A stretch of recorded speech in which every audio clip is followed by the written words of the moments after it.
Let's make them pay for this.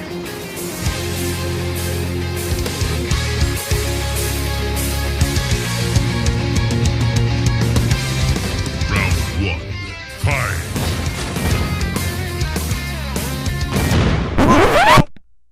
Wait a minute! Who are you? No! No! No! Don't do it! I'm a virgin! That was easy.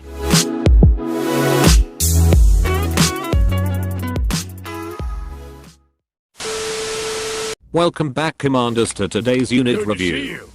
This time, we are going to look at one of the most effective tank destroyers of the US Army. The one and only M10. No, not the mobile phone, this guy. The M10 in its history is a well-decent tank destroyer during fights in the Western Front.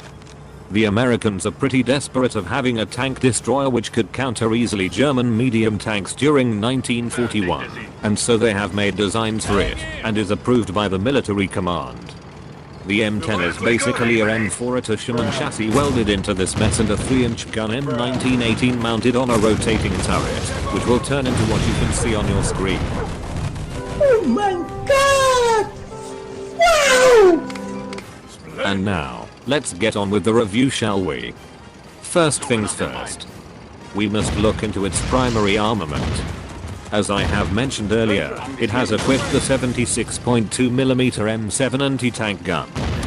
Designed to penetrate any Axis tank during 1941 up, until it became obsolete against the Tiger I tank and later, the German Panthers. In game, its damage to tanks at level 10 is 1679. Pretty huge for a cheap tank destroyer actually. Damage to vehicles is lower than that, 1629, which is a bit odd, since vehicles are easier to take down than tanks. It can damage infantry too, though it only does 424 damage. Not added to take down heavy hitters, and with that it doesn't have any hit radius whatsoever. Keep in mind that this thing is bad on tank to infantry combat.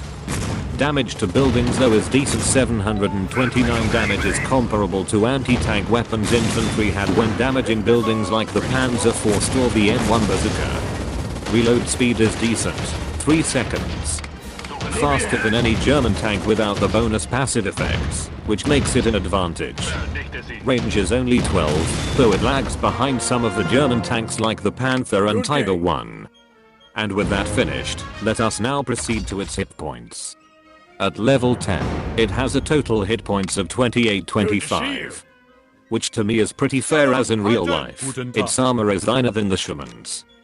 Basically it tells us that it is vulnerable to any tank during its time in World War II. In game, surely it can win a 1v1 fight against a Panzer IV without passive effects. Even if it faces a Tiger, most likely it will not survive on its own. That's why escorts are an important thing in this game.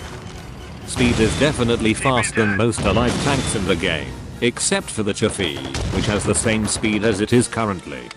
And since it is a common unit, you have to spawn it on the rear roads only, which is a disadvantage as you can't reinforce your units on time if they are far from your headquarters upon enemy fire. And now, let's go with the deck.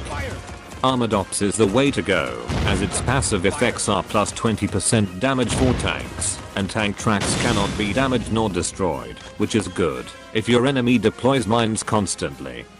Active skills include War Machine, Heroism, if you want more attack speed, Slugger, if you want a M36 tank destroyer supporting your M10, and lastly Tank Barrier for reduced 39% damage against anything for 15 seconds.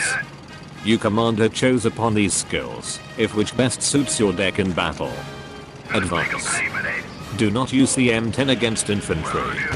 Just don't use it, it is really bad, and you might lose it in the process. And that's it for today's unit review. As always, have a good day, commanders.